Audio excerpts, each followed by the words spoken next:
Conduta cristã. CAPITUL1. As três partes da moral. Conta-se a história de um garoto em idade escolar a quem perguntaram sua opinião sobre quem era Deus. Ele respondeu que, até onde podia imaginar, Deus era o tipo de pessoa que está sempre bisbilhotando a vida de alguém que está se divertindo para então tentar ser um estraga-prazeres. E receio que esse seja o tipo de ideia que a palavra moralidade desperta na mente de boa parte das pessoas, algo que interfere, algo que as impede de se divertir. Na verdade, as regras morais são instruções de uso da máquina humana. Toda regra moral existe para evitar um colapso, ou um superaquecimento, ou um atrito, no funcionamento dessa máquina. Eis porque essas regras, no primeiro momento, parecem estar constantemente interferindo nas nossas inclinações naturais. Quando lhe ensina como usar a máquina, o instrutor cá dizendo, não faça desse jeito. Porque é claro que há todo tipo de coisa que lhe parece correta e natural na maneira de lidar com a máquina, mas que no fundo não funciona.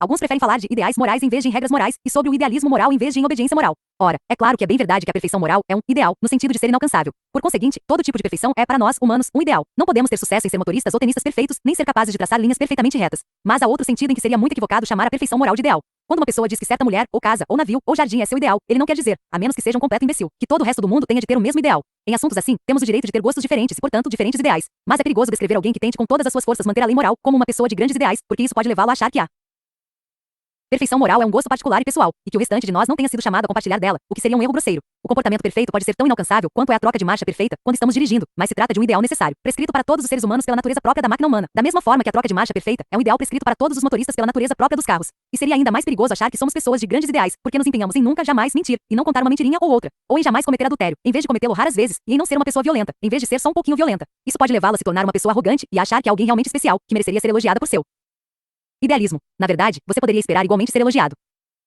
Porque sempre que faz uma conta, tenta acertá-la. Com certeza, a aritmética perfeita é um ideal, mas você certamente acabará cometendo erros de cálculo. Porém, não há nada de muito sofisticado em tentar ser o mais preciso possível a cada passo de uma conta. Na verdade, é idiotice não tentar sê-lo, pois todo erro acabará gerando problemas posteriores, provavelmente aos outros e certamente a você mesmo. Sempre que falamos de regras e de obediência, em vez de ideais e idealismo, estamos nos fazendo o favor de nos lembrar desses fatos. Agora, vamos dar um passo além. Há duas formas pelas quais a máquina humana pode emperrar. Uma delas é quando os indivíduos humanos se afastam uns dos outros ou então chocam-se uns com os outros, prejudicando-se mutuamente pela trapaça ou pela provocação. A outra é quando as coisas vão mal dentro do indivíduo, quando as diferentes partes dele, suas diferentes faculdades e desejos, e assim por diante, se dissociam.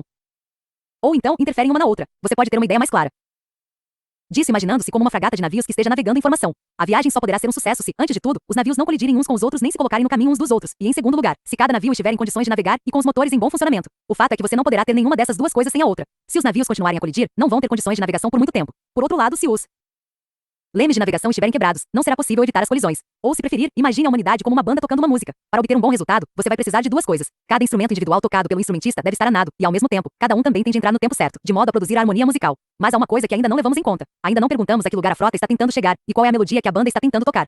Os instrumentos podem estar todos anados e harmônicos, mas, mesmo assim, o desempenho pode não ser um sucesso se eles tiverem sido contratados para apresentar músicas dançantes e, em vez disso, estiverem tocando marchas fúnebres. E por melhor que a frota possa ter navegado, sua viagem seria um fracasso se tivesse como destino não Nova York, mas, na verdade, chegasse a Calcutá. Então, a moralidade parece englobar três partes. Primeiro, o jogo limpo e a harmonia entre os indivíduos. Segundo, com o que poderia ser chamado de pôr em ordem ou harmonizar as coisas do lado de dentro de cada indivíduo. Terceiro, o propósito geral da vida humana como um todo, a nossa razão de ser, o rumo que a frota toda deveria estar tomando, a melodia que o maestro da banda deseja tocar. Você já deve ter notado que o homem moderno está quase sempre pensando no primeiro aspecto e esquecendo os outros dois. Quando as pessoas dizem nos jornais que estamos aspirando a padrões morais cristãos, eles normalmente querem dizer que estamos aspirando à gentileza e ao jogo limpo entre nações, classes e indivíduos. Isto é, eles estão pensando apenas no primeiro aspecto. Se uma pessoa fala o seguinte sobre algum projeto que ela deseja realizar, isso não pode estar errado, porque não prejudica ninguém. Ela só está pensando no primeiro aspecto. Ou seja, não importa o estado em que o seu navio esteja por dentro, desde que ele não colida com o navio ao lado, e é bem natural, quando passamos a pensar sobre a moralidade, começarmos pelo seu primeiro elemento, as relações sociais. Até porque os resultados da má moralidade nessa esfera são tão óbvios e nos pressionam todos os dias. Guerra, pobreza, corrupção, mentiras e serviços de má qualidade. Além disso, se você se ativer somente ao primeiro aspecto, há relativamente pouca discussão com relação à moralidade. Quase todas as pessoas de todos os tempos concordaram, em tese, que os seres humanos devem ser honestos, gentis e ajudar uns aos outros, mas, embora fosse natural começar por aí, se o nosso pensamento sobre moralidade parar nesse ponto, seria o mesmo que não pensar em nada. Se não entrarmos no segundo aspecto, a ordem do lado de dentro de cada ser humano, estaremos apenas nos enganando. Qual é a vantagem de dizer aos navios o rumo que devem tomar para evitar as colisões se, na verdade, eles não passam de banheiras velhas e enferrujadas, sem condições de navegabilidade? Qual é a vantagem de anotar no papel as regras do comportamento social, se sabemos que, na verdade, nossa ambição, nossa covardia, nosso mau humor e nosso orgulho nos impedirão de mantê-las? Não quero dizer com isso, nem por um instante, que não devamos pensar, e pensar bem, sobre aprimoramentos em nosso sistema social e econômico. O que quero dizer, isso sim, é que todo esse pensamento não passará de ilusão se não nos dermos conta de que só coragem e a generosidade dos indivíduos farão com que qualquer sistema funcione da forma adequada. É muito fácil eliminar os tipos particulares de corrupção ou opressão que prevalecem no atual sistema, mas enquanto os homens forem trapaceiros e opressores, eles encontrarão alguma nova maneira de dar continuidade ao velho jogo debaixo do novo sistema. Não é possível tornar os homens bons por lei, mas sem homens bons nunca se obterá uma boa sociedade, e é por isso que temos de continuar pensando no segundo aspecto, a moralidade que está dentro do indivíduo. Entretanto, acho que também não podemos parar por aí. Estamos chegando ao ponto agora em que diferentes crenças sobre o universo levam a comportamentos diferentes. À primeira vista, pareceria muito sensato parar antes do M da jornada e simplesmente nos limitar àquelas partes da moralidade que são consensuais entre todas as pessoas sensíveis. Mas será que estamos autorizados a fazer isso? Lembre-se de que a religião compreende uma série de declarações sobre os fatos que têm de ser necessariamente verdadeiras ou falsas. Se forem verdadeiras, então será Possível inferir certo conjunto de conclusões sobre a navegação correta da frota humana. Se elas forem falsas, as inferências serão bem diferentes. Por exemplo, vamos retomar o caso daquele homem que diz que uma coisa não pode ser errada desde que não prejudique nenhum outro ser humano. Ele sabe muito bem que não deve danificar os outros navios do comboio, mas pensa sinceramente que tudo quiser com seu próprio navio é exclusivamente da sua própria conta. Mas será que não faz toda a diferença o caso de um navio ser ou não sua propriedade pessoal? Será que não faz toda a diferença se eu sou, por assim dizer, o senhor da minha própria mente e do meu corpo, ou apenas um inquilino, que presta contas ao verdadeiro senhor? Se alguém me fez para seus próprios propósitos, então devo ter uma série de deveres que não teria se simplesmente fosse meu próprio dono. Repito, o cristianismo arra que todo ser humano viverá para sempre, e isso só pode ser verdadeiro ou falso. Agora, há muitas coisas que não seriam dignas de preocupação se fosse para eu viver apenas 70 anos, mas com as quais é bom eu me preocupar seriamente se tenho a perspectiva de viver eternamente. Talvez o meu mau humor ou minha inveja estejam só piorando gradativamente, tanto que o aumento em 70 anos não será muito perceptível, mas poderia ser um absoluto inferno em 1 milhão de anos. Na verdade, se o cristianismo for verdadeiro, o inferno é precisamente o termo técnico correto para o que isso seria. E a imortalidade faz essa outra diferença que, a propósito, tem uma relação com a diferença entre o totalitarismo e a democracia. Se os indivíduos vivem apenas 70 anos, então um Estado, ou uma nação, ou uma civilização que pode durar 1000 anos, são mais importantes do que um indivíduo. Todavia, se o cristianismo for verdadeiro, então o indivíduo não apenas é mais importante, mas incomparavelmente mais relevante, porque ele é perene. E a vida de um Estado ou de uma civilização, quando comparada com a dele, não passa de um sopro. Parece então que se formos pensar sobre moralidade, temos de pensar em todas as três partes, as relações entre os homens, os fatores interiores de cada pessoa, e as relações entre o homem e o poder que o criou. Podemos todos cooperar no primeiro aspecto, mas as discórdias começam no segundo, e se tornam ainda mais sérias no terceiro. É lidando com o terceiro aspecto que as principais diferenças entre a moralidade cristã e a não cristã se revela. No restante deste livro, vou assumir o ponto de vista cristão, e abordarei o cenário todo numa perspectiva de como ele se congura se o cristianismo for verdadeiro. Capítulo 2. As virtudes cardeais. A sessão anterior foi originalmente composta para ser irradiada na forma de uma breve palestra pelo rádio. Quando você só está autorizado a falar por 10 minutos, quase tudo tem de ser sacrificado em prol da brevidade. Um dos motivos principais para dividir a moralidade em 3 partes, juntamente com minha imagem dos navios em comboio, foi que essa me parecia a forma mais breve de dizer o que tinha de ser dito. Gostaria de apresentar agora outra maneira pela qual a ideia de moralidade foi dividida por autores antigos e que, embora fosse longa demais para eu usar no meu discurso anterior, é excelente. De acordo com esse esquema mais longo, há 7 virtudes. 4 delas são chamadas virtudes cardeais, e as outras 3 são as teologais. As cardeais são aquelas que todas as pessoas civilizadas reconhecem, ao passo que as teologais são aquelas que, em geral, somente os cristãos conhecem. Vou tratar das teologais mais adiante. Neste momento, falarei das 4.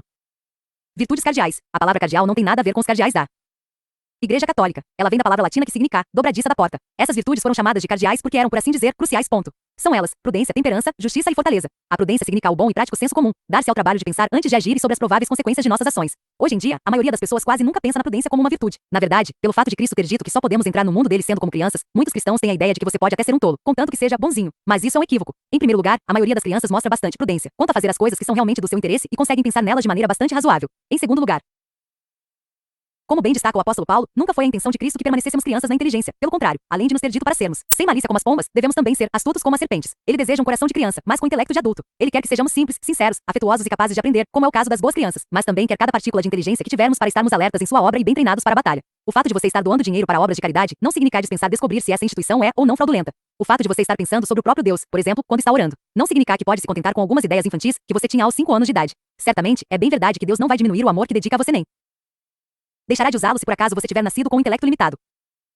Ele tem espaço para pessoas dotadas de pouco senso, todavia, ele deseja que todos empreguem o senso que tiverem. O lema adequado não é, seja boa, queridinha, e deixe a inteligência para os espertos, mas sim, seja boa, queridinha. E não se esqueça de que isso significa ser o mais inteligente possível. Deus não se agrada nem mais nem menos dos preguiçosos mentais do que qualquer outro tipo de preguiçoso. Se você está considerando a possibilidade de se tornar cristão, devo alertá-lo para o fato de que está embarcando em algo que vai exigir você por inteiro, inclusive seu intelecto. Mas felizmente as coisas funcionam de modo contrário. Isto é, qualquer um que esteja tentando honestamente se tornar um cristão vai perceber logo que a sua inteligência está sendo aguçada. E um dos motivos por que se tornar cristão não requer nenhuma educação especial é que este tornar-se já é um tipo de educação. E é por esse motivo que um cristão sem formação escolar como Bunyan teve condições de escrever um livro que impressionou o mundo todo. Temperança é, infelizmente, uma daquelas palavras que teve o seu sentido alterado. Atualmente, o termo também tem o significado de abstinência de bebidas alcoólicas, mas, na época em que a segunda virtude cardeal foi batizada de temperança, ela não significava nada disso. A temperança não se referia especialmente à bebida, mas a todos os prazeres, e não queria dizer abstinência, mas sim usar de moderação na medida certa, sem ultrapassá-la. É um equívoco acreditar que todos os cristãos devem ser abstêmios. Islamismo, não o cristianismo, a religião que proíbe bebidas alcoólicas. É bem possível que seja dever de um cristão em particular, ou de todo cristão em determinadas ocasiões, abster-se de bebida forte, seja porque ele é o tipo de pessoa que não consegue beber sem passar do limite, seja porque ele está acompanhado de pessoas que têm tendência ao alcoolismo e não quer encorajá-las bebendo junto com elas. Mas o ponto em questão é que, por um bom motivo, ele se absterá de algo que não condena totalmente e até gosta de ver os outros apreciando. Uma das marcas do mau caráter é que ele não consegue abster-se de nada sem forçar todos ao seu redor a também abrirem mão daquilo, mas esse não é o modo cristão de ser. Um cristão pode se ver pronto para abrir mão de qualquer coisa por razões especiais, casamento, carne, cerveja ou cinema, mas, no momento em que começa a dizer que essas coisas são ruins ou esnoba outras pessoas que as praticam, terá perdido o rumo. O fato de a modernidade restringir a palavra temperança à questão da bebida trouxe um grande mal, uma vez que faz com que as pessoas se esqueçam de que também é possível ser intemperante com muitas outras coisas. Seja alguém que faz do golfe ou da motocicleta que possui o centro de sua vida, ou a mulher que devota seus pensamentos às roupas, ao jogo ou ao seu cachorro. Essa pessoa está sendo tão intemperante quanto aquela que se embriaga todas as noites. É claro que isso não é tão facilmente perceptível, visto que o vício no jogo ou no esporte não faz você cair e ficar largado no meio da rua. Mas Deus não se deixa levar pela aparência. A justiça significa muito mais do que o tipo de coisa que acontece nos tribunais. Trata-se do velho nome para tudo que devemos agora chamar de jogo limpo, e isso inclui honestidade, reciprocidade, veracidade, cumprimento de promessas e todo esse lado da vida. A fortaleza, por sua vez, inclui ambos os tipos de coragem, aquela que nos leva a encarar o perigo, como a do tipo que nos faz suportar a dor até o M. Gux, coragem, bravura talvez seja a palavra no inglês moderno que mais se aproxime disso. Você irá notar, é claro, que não pode praticar nenhuma das demais virtudes por muito tempo sem ter de recorrer a essa. Há mais um ponto sobre as virtudes que devemos ressaltar. Existe uma diferença entre praticar uma ação particularmente justa ou temperante e ser uma pessoa justa e temperante. Um jogador de tênis mediano pode fazer uma boa jogada de vez em quando, mas você só considera bom tenista uma pessoa cujos olhos, músculos e nervos foram tão bem treinados que agora é possível com neles, pois estes possuem certo tônus ou qualidade que está presente mesmo quando essa pessoa não está jogando. Da mesma forma que a mente do matemático manifesta certo hábito e visão que podem ser notados mesmo quando ele não está fazendo cálculos. Da mesma forma, uma pessoa que persevera em praticar ações justas no now obterá qualidade de caráter. Neste momento, é a essa qualidade, e não às ações particulares, a que nos referimos quando falamos de virtude. Essa distinção é importante pela seguinte razão: se pensássemos apenas nas ações particulares, poderíamos estar promovendo 3 ideias erradas. 1. Poderíamos acreditar que, desde que se faça a coisa certa, não faz diferença como ou por que fazemos, se você a fez de propósito ou sem querer, de forma emburrada ou alegremente, com medo da opinião pública ou por sua conta e risco. Mas a verdade é que agir corretamente por motivos errados não ajudará a construir a qualidade interna ou caráter chamado de virtude, e é essa qualidade ou caráter que realmente importa. Se um péssimo jogador de tênis bate na bola com muita força, não porque ele vê que é necessário usar mais ou menos força, mas porque perdeu a cabeça, se tiver sorte. O lance pode até ajudá-lo a ganhar um jogo em particular, mas não vai ajudá-lo a se tornar um jogador com hábil. 2. Poderíamos acreditar que Deus requer simplesmente a obediência a um conjunto de regras, quando o que ele realmente deseja são pessoas com qualidades singulares em seu interior. 3. Podemos achar que as virtudes são necessárias apenas para a vida presente, que na vindoura poderíamos deixar de ser justos, uma vez que não há motivos para discórdias, e deixar de ser corajosos, porque já não haverá mais nenhum perigo. Mas é bem verdade que provavelmente não vai haver ocasião para ações corajosas no mundo vindouro, mas haverá toda ocasião para ser o tipo de pessoa que só podemos nos tornar praticando tais atos no presente. A questão não é que Deus vai impedir seu ingresso na eternidade se você não demonstrar certos traços de caráter. O ponto é que, se as pessoas não possuírem pelo menos uma noção dessas qualidades dentro delas, então não haverá condições externas capazes de produzir um céu para elas. Isto é, não haverá condições que possam fazê-las felizes com o tipo de felicidade intensa, forte e inabalável que Deus deseja para nós. CAPITUL3. Moralidade social. O passo inicial para uma visão clara do exercício da moralidade cristã entre os homens é reconhecer que nesse departamento, Cristo não veio para pregar nenhuma novidade do ponto de vista moral. A regra de ouro do Novo Testamento, faça com os outros o que gostaria que fizessem com você, é o resumo do que todas as pessoas no fundo sempre souberam ser o certo. Os grandes mestres da moral nunca introduzem morais novas, são charlatões que fazem isso. Como o Dr. Johnson 14 disse certa vez, é bem mais frequente termos de lembrar as pessoas das coisas do que as instruir. A verdadeira missão de todo mestre de moral é a de insistir em nos trazer de volta, de tempos em tempos, para os bons e velhos princípios que todos nós desejamos muito perder de vista. É como conduzir um cavalo sempre de volta à cerca que ele se recusou a pular, ou trazer a criança sempre de volta à parte da lição da qual ela desejava fugir. O segundo ponto que precisa ficar claro é que o cristianismo não tem, e não professa ter, um programa político detalhado para aplicar o faça com os outros o que gostaria que fizessem com você a uma sociedade específica em um momento particular. Nem poderia ter. Ele vale para todos os seres humanos de todos os tempos, e o programa específico que se adequasse a um lugar e tempo não se adequaria a outro. Além do mais, não é assim que o cristianismo funciona. Quando ele ordena que se alimentem os que passam fome, não ensina culinária, e quando manda que se leiam as escrituras, não dá aulas de grego e hebraico, tampouco de gramática. O cristianismo nunca teve a intenção de substituir ou suplantar as artes, as ciências humanas comuns. Antes, assume a função de um diretor, que atribui a tarefa certa a cada um, e de uma fonte de energia que oferece vida nova a cada um, desde que este se coloque à sua disposição. As pessoas dizem que é a igreja que deve assumir a liderança, mas isso só será verdade se for encarado da maneira certa. Do contrário, não será verdade. Por igreja, talvez queiram dizer todo o corpo de cristãos praticantes, e quando dizem que a igreja deve nos dar o norte, talvez queiram dizer que alguns cristãos, aqueles que por acaso têm os talentos certos para isso, devem se tornar economistas e estadistas. O que significa que todos os economistas e estadistas devem ser cristãos, que todo o seu esforço na política e na economia deve ser direcionado para colocar em prática ou faça com os outros o que gostaria que fizessem com você. Se isso ocorresse, e se estivéssemos realmente dispostos a assumir isso, então deveríamos achar a solução cristã para nossos problemas sociais num piscar de olhos. Mas é claro que, quando as pessoas pedem à igreja que lhes dê um norte, a maioria delas quer dizer que deseja que o clero estabeleça um programa político, o que seria patético. Os clérigos são aquelas pessoas especiais dentro da igreja que foram treinadas e separadas para cuidar do que nos diz respeito enquanto criaturas que viverão eternamente. Contudo, estamos pedindo que eles façam um trabalho bem diferente para o qual não foram treinados. Na verdade, esse papel é nosso, dos homens leigos. A aplicação dos princípios cristãos, digamos, ao sindicalismo ou à educação, deve vir dos sindicalistas e educadores cristãos. Da mesma maneira que a literatura cristã vem de romancistas e dramaturgos cristãos, e não da bancada de bispos que se juntam para tentar escrever peças e romances nas horas vagas. Da mesma forma, o Novo Testamento nos dá um indício bastante claro, sem entrar em detalhes, de como seria uma sociedade inteiramente cristã. Talvez ele nos dê mais do que possamos suportar. Ele nos diz que não devem existir passageiros clandestinos ou parasitas. Se uma pessoa não trabalhar, não deve comer. Todos devem trabalhar com as próprias mãos e o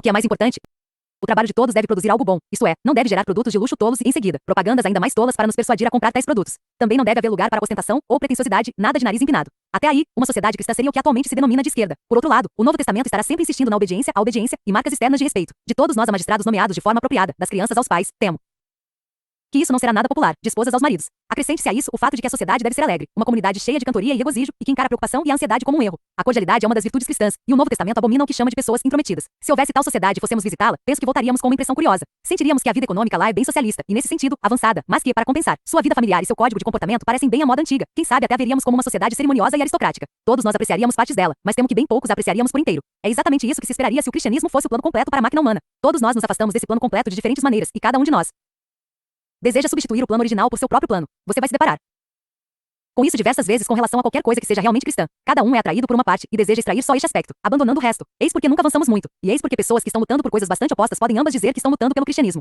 Passemos agora a outra questão. Há um conselho que nos foi legado pelos gregos pagãos da antiguidade, pelos judeus do Antigo Testamento e pelos mestres cristãos da Idade Média, mas que foi inteiramente desprezado pelo sistema econômico moderno. Todos eles nos disseram para não emprestarmos dinheiro a juros, e emprestar dinheiro a juros, o que chamamos de investimento, é a base de todo o nosso sistema. Mas pode ser que isso não implique que estejamos errados. Alguns dizem que quando Moisés, Aristóteles, os cristãos concordaram em proibir os juros, ou como eles a chamavam, a usura, eles não poderiam prever as sociedades anônimas e que eles estavam pensando apenas naquele que empresta dinheiro de forma privada. Portanto, não precisaríamos nos preocupar com o que eles disseram. Não me cabe responder a essa questão. Não sou economista e simplesmente não sei se o sistema de investimentos é responsável pelo estado em que estamos. E é aqui que um economista cristão vem bem a calhar. Mas eu não seria muito honesto se eu omitisse o fato de que três grandes civilizações concordaram, ou assim parece à primeira vista, em condenar precisamente aquilo em que baseamos toda a nossa vida. Mais um ponto e encerro. Na passagem em que o Novo Testamento diz que todos devem trabalhar, a justificativa é para ter algo a dar aos necessitados. Caridade, dar aos pobres, é uma parte essencial da moralidade cristã, na parábola amedrontadora das ovelhas e dos bodes. Esse parece ser o ponto-chave em que tudo mais está baseado. Certas pessoas têm dito que a caridade deveria ser desnecessária e que, em vez de doar aos pobres, deveríamos estar trabalhando por uma sociedade em que não houvesse pobres a quem doar. De certa maneira, elas podem até estar certas em dizer que devemos produzir esse tipo de sociedade, mas se alguém pensa que nesse meio tempo pode parar de fazer doações, rompe, assim com toda a moralidade cristã. Não creio que devemos dinheiro quanto se deve dar.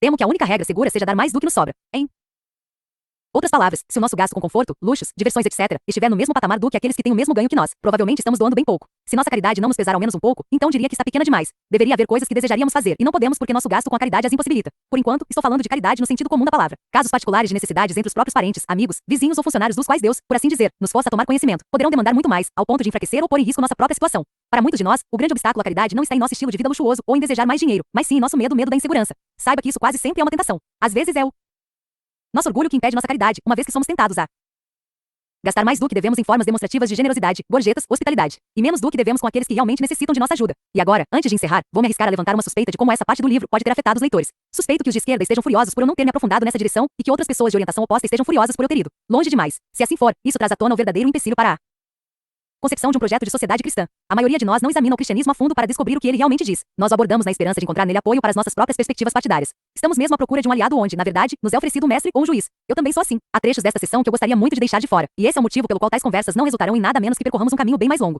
Uma sociedade cristã não despontará enquanto a maioria de nós não a desejar realmente. E não vamos desejá-la enquanto não nos tornarmos cristãos de verdade. Eu poderia acabar repetindo a frase: faça com os outros o que gostaria que quisessem com você até cansar. Mas só poderei aprender a amar o meu próximo como a mim mesmo se aprender a amar a Deus. E só poderei amar a Deus se aprender a obedecer. Oh! E assim como eu já o havia alertado, somos conduzidos a níveis mais profundos, levados de questões sociais para questões religiosas, pois devagar se vai ao longe. 14 Samuel Johnson, de 1709 a 1784, notável escritor, moralista e pensador inglês. Contribuiu em diversas áreas para a literatura inglesa e teve grande impacto na vida de Lewis. N.I. Capitulo. Moralidade e psicanálise. Eu disse que só teremos uma sociedade cristã quando a maioria das pessoas professar o cristianismo, mas é claro que isso não significa que podemos adiar nosso empenho pela sociedade até esse dia imaginário no futuro longínquo. Significa, na verdade, que devemos executar duas tarefas imediatamente: a de tentar ver como a regra faça com os outros o que gostaria que quisessem com você se aplica em detalhes à sociedade moderna, e a de se tornar o tipo de pessoa que realmente aplicaria essa regra se soubéssemos como fazê-lo. Gostaria de começar agora a tecer considerações sobre qual é a ideia cristã de homem bom, a especificação cristã para a máquina humana. Antes de eu entrar em detalhes, há dois pontos mais gerais que gostaria de ressaltar. Primeiro, já que a moralidade cristã reivindica ser uma técnica para colocar a máquina humana em ordem, acho que você gostaria de saber como ela se relaciona com a outra prática que parece fazer uma reivindicação semelhante da psicanálise. Neste momento, é preciso estabelecer uma distinção muito clara entre a técnica e as teorias médicas reais dos psicanalistas, é a visão losóca geral do mundo que Freud e alguns outros pensadores acrescentaram a ela. Esta última, a losa de Freud, é diretamente contraditória à de outro grande psicanalista, Jung. Além do mais, quando Freud fala sobre como curar neuroses, está falando como um especialista em sua própria matéria, mas quando tenta abordar a losa geral, fala como um amador. Por isso, o mais sensato é dar atenção a ele em um caso e não no outro, e é isso que eu faço.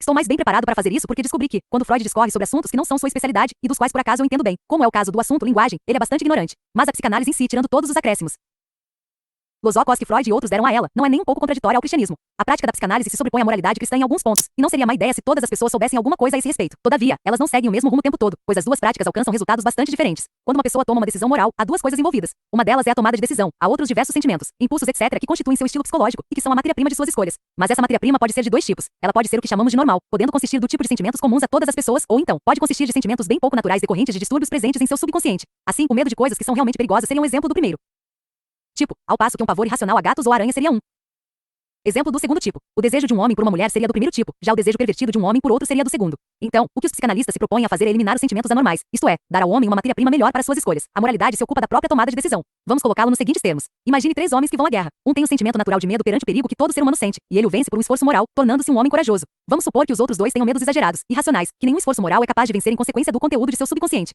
Suponha agora que um psicanalista apareça e cure esses dois, isto é, coloque os dois de volta na situação original do primeiro homem. Bem, neste momento, o problema psicanalítico terá terminado, mas o problema moral começa porque, agora que estão curados, esses dois homens podem tomar rumos bem diferentes.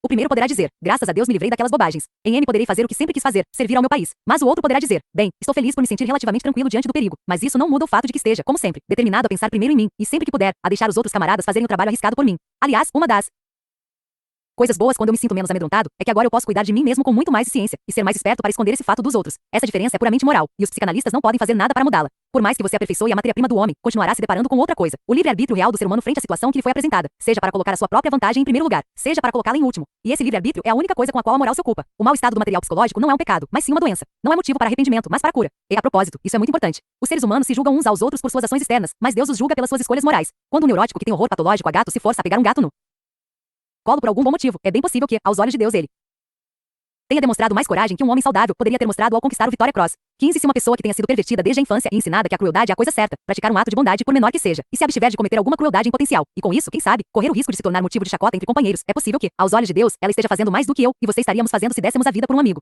O inverso é igualmente verdadeiro. Alguns de nós que parecemos bastante gentis podemos, na verdade, ter dado tão pouco valor a uma boa hereditariedade e uma boa criação que acabamos sendo piores do que aqueles a quem chamamos de monstros. Será que podemos ter certeza sobre como seria nosso comportamento se tivéssemos herdado um arcabouço psicológico sobrecarregado, uma má criação e, ainda por cima, tivéssemos ascendido ao poder, como foi o caso, por exemplo, de Himmler, 16 por isso. Os cristãos são instruídos a não julgar. Só vemos os resultados daquilo que as escolhas humanas fazem com a sua matéria-prima, mas Deus não julga o indivíduo pela sua matéria-prima bruta, mas sim pelo que este fez com ela. A maior parte do arcabouço psicológico provavelmente é devida ao seu corpo. Quando o corpo morre, tudo isso cai por terra, e o verdadeiro homem interior, aquela que toma as decisões que tirou o melhor ou o pior proveito do seu material cara desnudo. Todo tipo de coisas boas que pensamos serem nossas, mas que na verdade se davam em virtude de um bom metabolismo, vão cair por terra para alguns de nós. Assim também toda a perversidade que se dava em decorrência de complexos ou de má saúde cairá por terra para outros. E então, pela primeira vez, veremos uns aos outros como realmente somos. Pode esperar surpresas. E essa armação me conduz ao segundo ponto. As pessoas muitas vezes pensam que a moralidade cristã é uma espécie de barganha em que Deus diz: se você mantiver um monte de regras, vou recompensá-lo. E ai de você se não usar. Não acho que essa seja a melhor forma de encará-la. Em vez disso, eu diria que, toda vez que você faz uma escolha, está transformando sua parte central, seu eu interior, a parte que toma as decisões, em algo um pouco diferente do que era anteriormente. E tomando sua vida como um todo, com todas as suas inúmeras escolhas, você estará, ao longo de toda a vida, transformando esse seu interior numa criatura celeste ou numa criatura infernal, ou seja, em uma criatura que está em harmonia com Deus, com as outras criaturas e consigo mesma, ou em uma que está em estado de guerra e ódio com Deus, com as demais criaturas e consigo mesma. Ser um tipo de criatura é o paraíso, ou seja, é alegria e paz, conhecimento e poder. Ser o outro tipo significa loucura, horror, idiotice, furor, impotência e solidão eterna.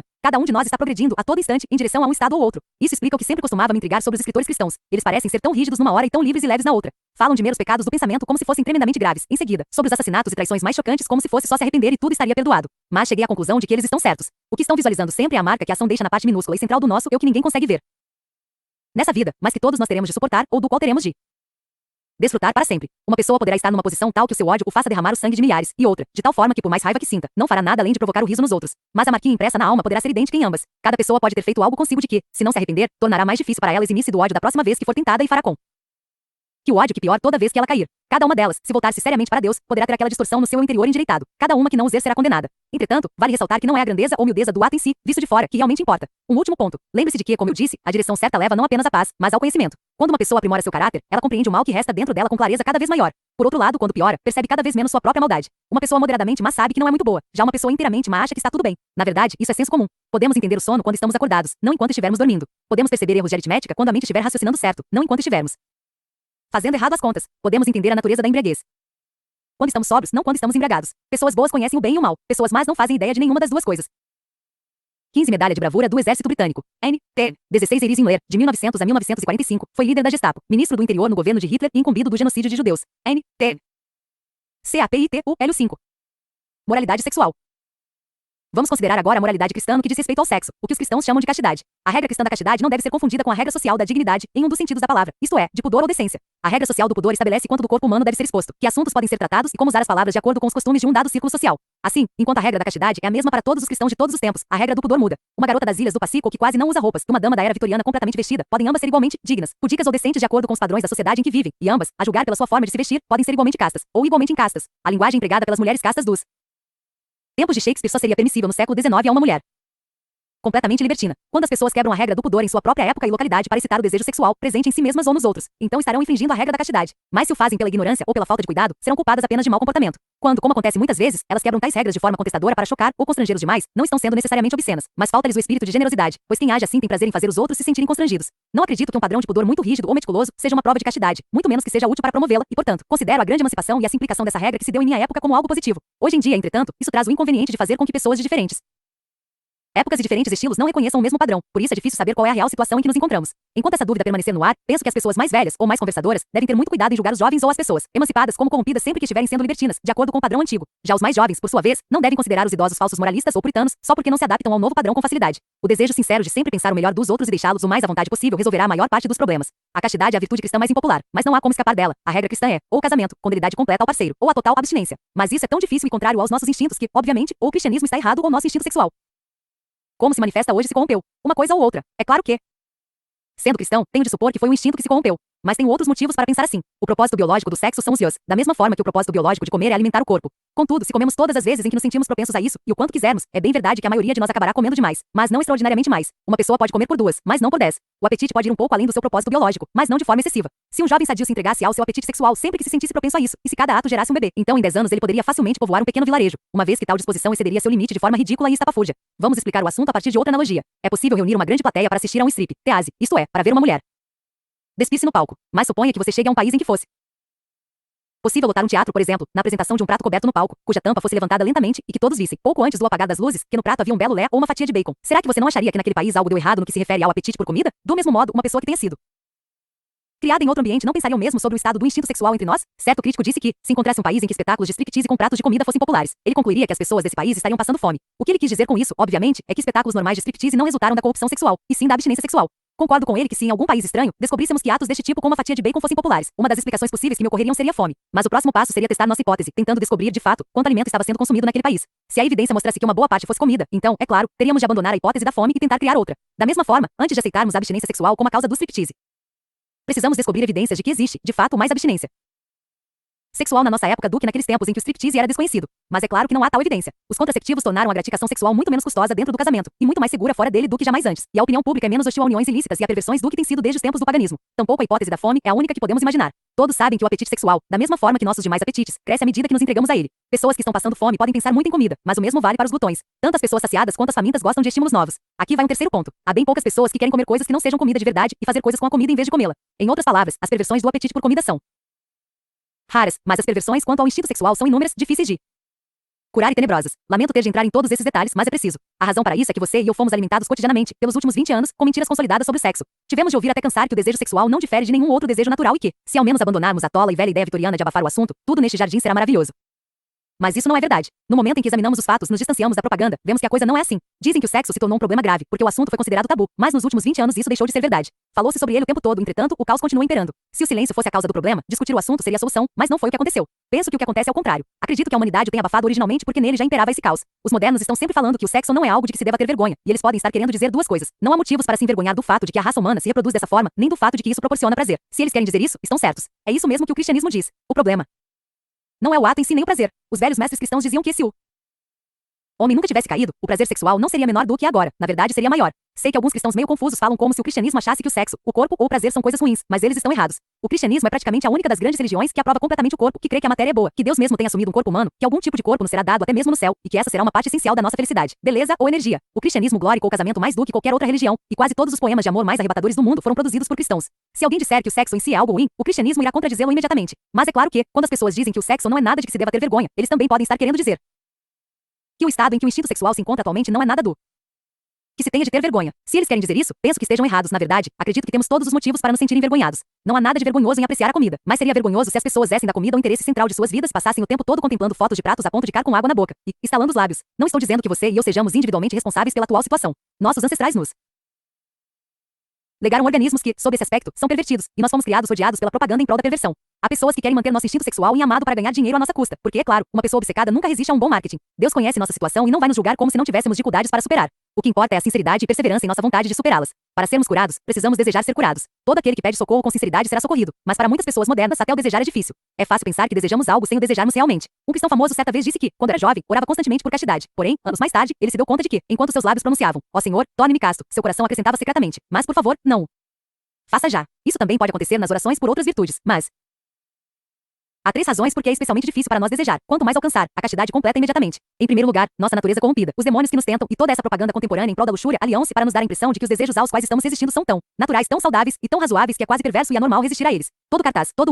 todo romance nos faz associar a ideia da emancipação sexual, a ideias de saúde, normalidade, juventude, franqueza e bom humor. Contudo, essa associação é uma mentira. A semelhança de todas as mentiras poderosas, essa é baseada em uma verdade, a verdade reconhecida anteriormente, de que o sexo em si é, a parte dos excessos e obsessões que germinaram ao nosso redor, é normal e saudável e tudo mais. A mentira consiste na sugestão de que qualquer ato sexual para o qual somos tentados naquele momento também é saudável e normal. Mas isso é pura bobagem sob qualquer ponto de vista saudável, mesmo fora do cristianismo. A entrega a todos os nossos desejos obviamente leva à impotência, à doença, à inveja, à mentira, à dissimulação e a tudo que é contrário à saúde, ao bom humor e à franqueza. Se quisermos alcançar qualquer felicidade mesmo nesse mundo, será necessário muito comedimento. Assim sendo, a alegação de que todo e qualquer desejo é saudável e razoável, se for forte bastante, não tem nenhum valor. Toda pessoa civilizada e saudável deve seguir um conjunto de princípios segundo os quais escolhe rejeitar alguns desejos e admitir outros. Uns tomam por base princípios cristãos, outros princípios de higiene, outros ainda princípios sociológicos. O conito real não é o que se dá entre o cristianismo e a natureza, mas entre os princípios cristãos e os outros princípios de controle da natureza, pois a natureza, no sentido de desejo natural, precisa ser controlada de qualquer maneira, a menos que você queira arruinar toda a sua vida. Os princípios cristãos são, admitidamente, mais rígidos do que os demais, mas pensemos então, que você obterá um auxílio para lhes obedecer que não obterá ao obedecer aos demais. Em segundo lugar, muitas pessoas são dissuadidas de experimentar seriamente a castidade cristã porque pensam, antes mesmo de tentar, que ela é impossível de ser mantida. Mas quando uma coisa precisa ser experimentada, nunca se deve pensar sobre se ela é possível ou impossível.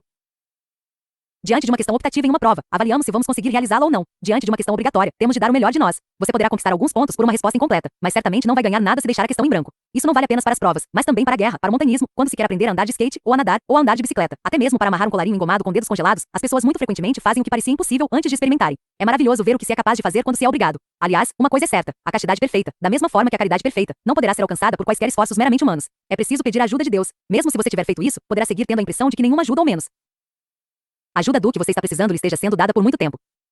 Não ligue para isso. Peça perdão depois de cada erro, aprume-se e tente de novo. Muitas vezes, a primeira ajuda de Deus não vem na forma da própria virtude, mas da força para continuar tentando, pois, por mais importante que a própria castidade, ou coragem, ou veracidade, ou qualquer outra virtude possa ser, esse processo de treinamento de hábitos da alma é ainda mais importante. Ele nos cura de nossas ilusões sobre nós mesmos e nos ensina a depender de Deus. Por um lado, aprendemos que não podemos confiar em nós mesmos nem nos nossos melhores momentos, e por outro, que não precisamos nos desesperar mesmo nos piores, pois nossas falhas são perdoadas. A única atitude fatal é de nos acomodarmos, dando-nos por satisfeitos com menos do que a perfeição. Em terceiro lugar, as pessoas muitas vezes compreendem mal o que a psicologia quer ensinar quando fala de repressões. Ela ensina que o sexo reprimido é perigoso, mas nesse caso, reprimido é um termo técnico que não significa suprimido no sentido de negado ou recusado. Um desejo ou pensamento reprimido é aquele que foi lançado no subconsciente, normalmente em idade muito tenra, e agora só pode se apresentar à memória de uma forma disfarçada e irreconhecível. A sexualidade reprimida nem sequer é vista assim pelo paciente. Quando um adolescente ou adulto se engaja em resistir a um desejo consciente, ele não estará lidando com a repressão e também não estará correndo o risco de criá-la. Pelo contrário, aqueles que estão tentando ser castos são mais conscientes em pouco tempo saberão mais a respeito de sua própria sexualidade do que qualquer outra pessoa. Eles conhecem seus desejos no mesmo nível em que Wellington conhecia Napoleão, ou que Sherlock Holmes conhecia Moriarty. 17, ou que um caçador de ratos conhece esses bichinhos e um encanador conhece os canos com vazamento. A virtude mesmo aquela apenas esboçada, traz luz. A permissividade só bruma e escuridão. Porém, embora eu tenha falado bastante de sexo, gostaria de deixar o mais claro possível que ele não é o centro da moralidade cristã. Está redondamente enganado quem pensa que os cristãos veem a falta de castidade como vício supremo. Os pecados da carne são maus, mas são os menos graves de todos. Os piores prazeres são os de ordem puramente espiritual, como o prazer de provar que o outro está errado, de tiranizar os outros, de tratar os demais com desdém e superioridade, de ser um estraga-prazeres, de difamar. São os prazeres do poder e do ódio. Isso por quê?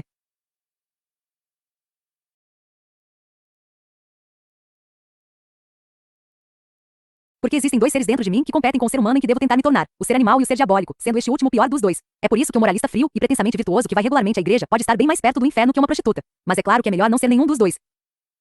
17. O professor Moriarty, personagem das histórias de Sherlock Holmes criadas por Conan Doyle, é o maior inimigo do herói. N. T. CAPIT. Hélio 6. Casamento cristão. O capítulo anterior foi predominantemente negativo. Discutiu o que havia de errado com o impulso sexual nos seres humanos, mas falei muito pouco sobre o seu funcionamento correto em outras palavras, sobre o casamento cristão. Há duas razões pelas quais eu não quis tratar do casamento em particular. A primeira é que o ensino cristão desse assunto é extremamente impopular, e a segunda é que eu mesmo nunca fui casado e, portanto, não posso falar por experiência própria. Mas, apesar disso, sinto que não poderia deixar esse assunto de lado em um livro sobre a moral cristã.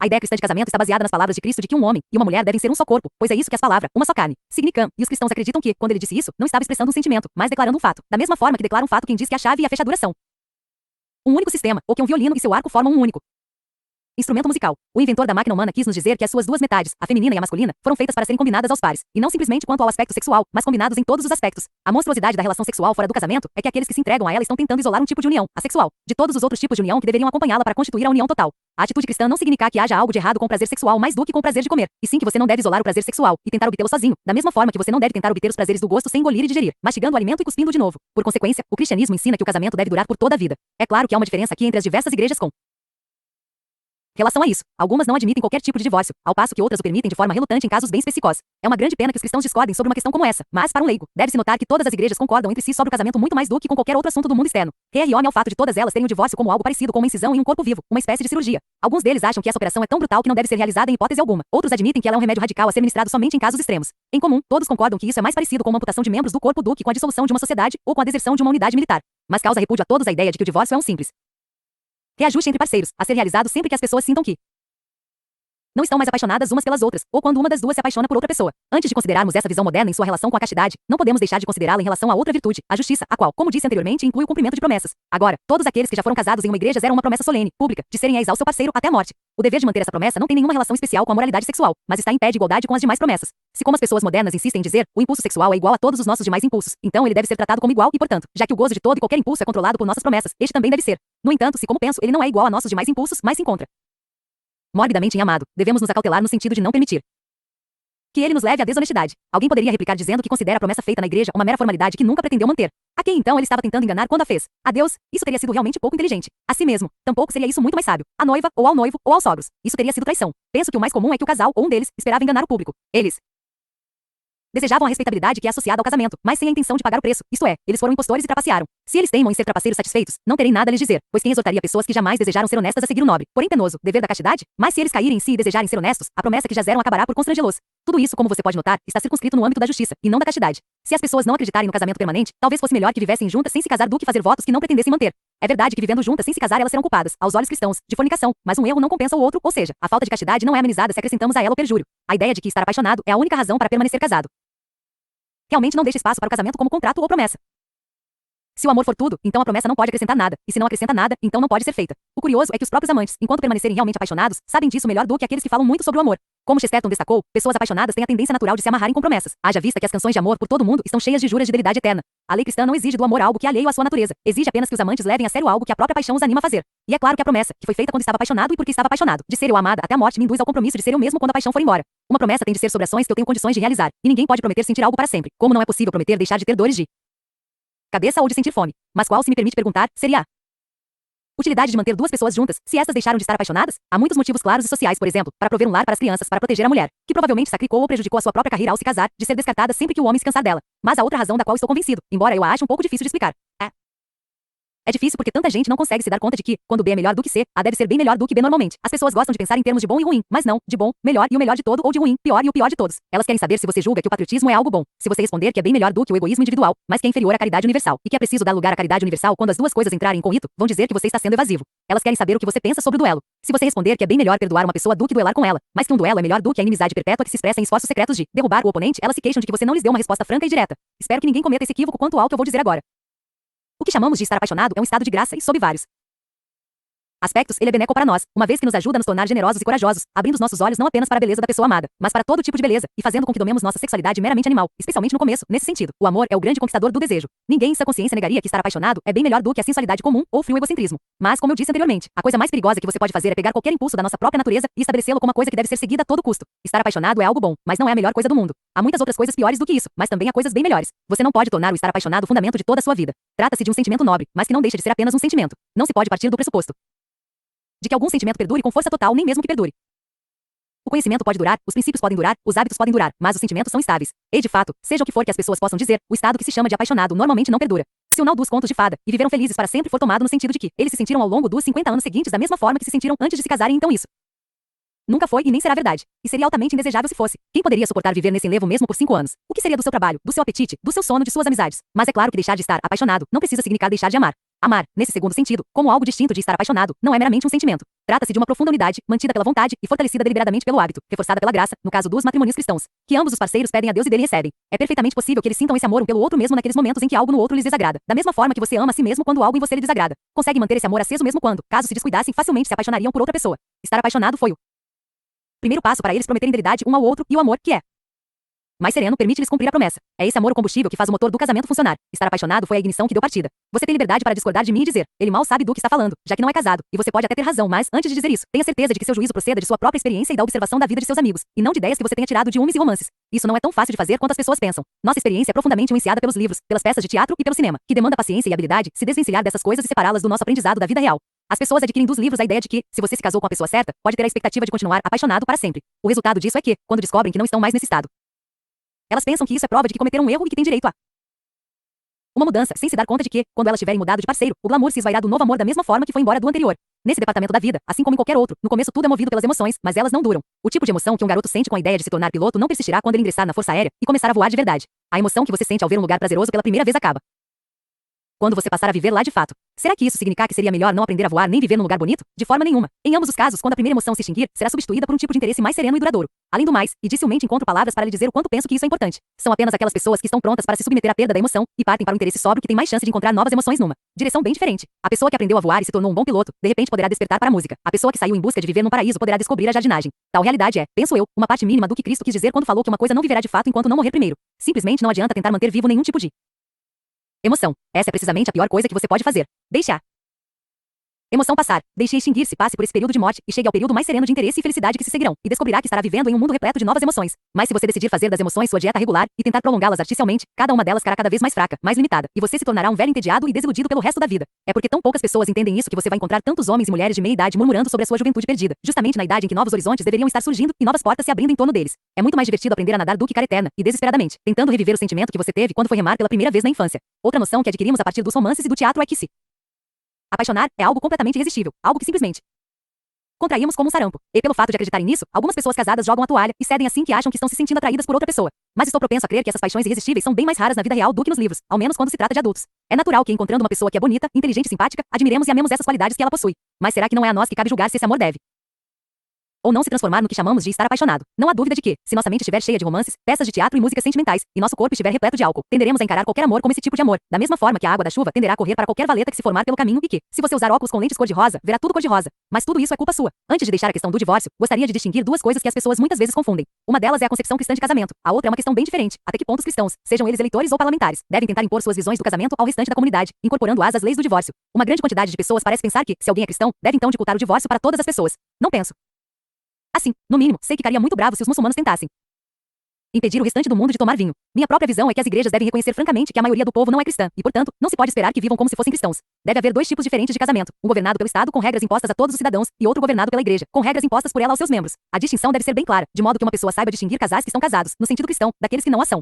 Até aqui, tratamos da doutrina cristã sobre a permanência do casamento. Mas ainda precisamos tratar de outro assunto, este ainda menos popular. As esposas cristãs prometem obedecer aos seus maridos, e no casamento cristão, disse que o homem deve ser o cabeça. Duas questões emergem daí. 1. Por que a necessidade de um cabeça? Por que não a igualdade? 2. Por que essa função familiar deve ser realizada pelo homem?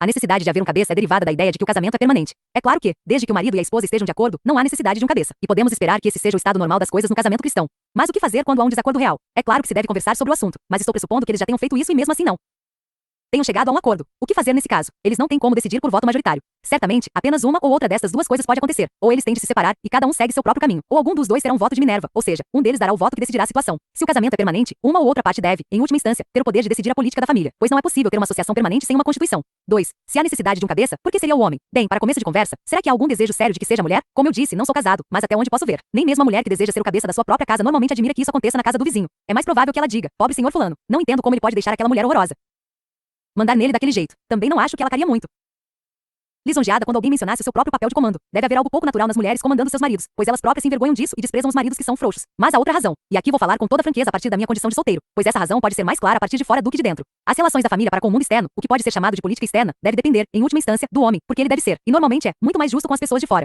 Uma mulher luta, em primeira instância, pelos seus próprios leões e pelo marido contra o resto do mundo. É natural que para ela, e até certo ponto com razão, suas reivindicações se sobreponham a todas as demais demandas, uma vez que ela é a curadora de seus próprios interesses. O papel do marido é o de cuidar para que essa preferência natural dela não consiga prevalecer. Ele tem a última palavra para proteger as outras pessoas do patriotismo familiar intenso de sua esposa. Se alguém duvida disso, permita-me fazer uma simples pergunta. Se o seu cachorro mordesse o do vizinho, ou se o seu lhe tivesse machucado o cachorro dele, com quem você iria tratar do caso primeiro? Com o chefe da casa ou com a dona da pensão? Ou se você for uma mulher casada, permita-me fazer-lhe uma pergunta. Por mais que admire seu marido, você não diria que a pior falha dele é a tendência de não defender os direitos da família contra os vizinhos de forma tão intensa quanto você gostaria? Que ele é um pouco sossegado demais. CAPITUL7. Perdão.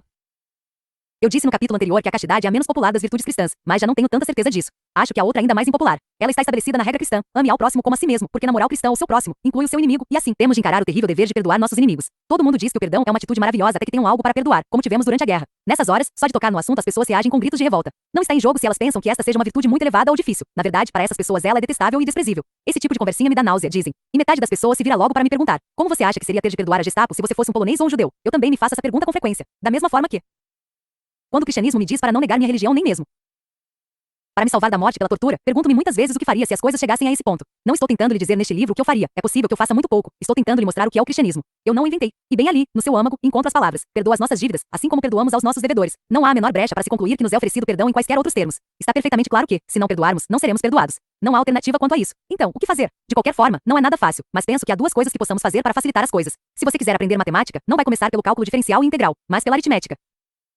Da mesma forma, se realmente, mas tudo depende de querer de verdade, desejamos aprender a perdoar, talvez seja melhor começar por algo mais fácil do que a Gestapo. Você poderia começar perdoando seu marido ou sua esposa, ou seus pais, ou seus filhos, ou subcial mais próximo, por algo que eles eram ou disseram na semana passada. Isso provavelmente já vai demandar bastante tempo. E, em segundo lugar, devemos tentar entender o que exatamente significa amar o seu próximo como a si mesmo. Devo amá-lo como amo a mim mesmo. Muito bem, como exatamente eu me amo. Agora que começo a pensar sobre isso, não tenho exatamente predileção ou sinto afeição por mim mesmo, e nem sempre gosto da minha própria companhia. Assim, aparentemente, ame o seu próximo não quer dizer tenha carinho por ele ou considere simpático. Eu deveria ter percebido isso antes, porque, é claro, não conseguimos gostar de alguém por força de vontade. Será que eu me sinto bem comigo mesmo e me acho um cara legal?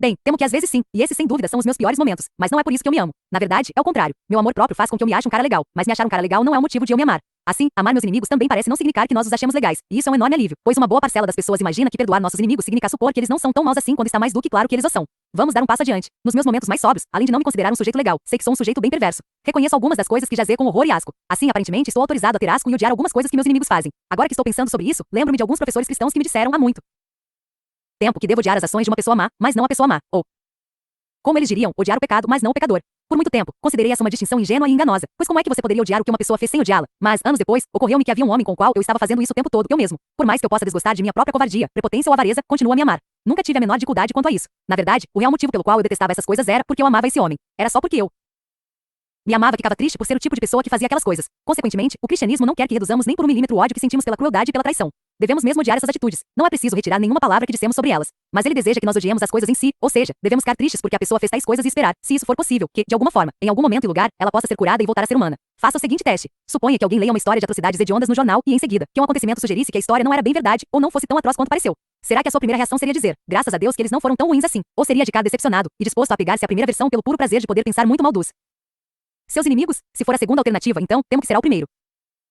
Passa em um processo que, se levado às últimas consequências, nos transformará em demônios. Percebe que quem age assim começa a desejar que a escuridão fosse um pouco mais sombria? Se cedermos a esse desejo, desejaremos enxergar o crepúsculo como escuridão, e depois a própria claridade como trevas. Porém, passaremos a insistir em ver tudo Deus, nossos amigos e inclusive nós mesmos, como maldosos, e sem condições de parar essa trajetória. Estaremos presos para sempre a um universo de puro ódio. Vamos agora dar um passo além. Será que amar os nossos inimigos significa deixar de puni-los? Não, pois amar a mim mesmo também não significa que eu não devesse me submeter à punição ou mesmo à morte. Se você cometesse um assassinato, a coisa certa a fazer, se você for um cristão, seria entregar-se à polícia para ser enforcado. 18. Por isso, em minha opinião, é perfeitamente certo para um juiz cristão sentenciar um homem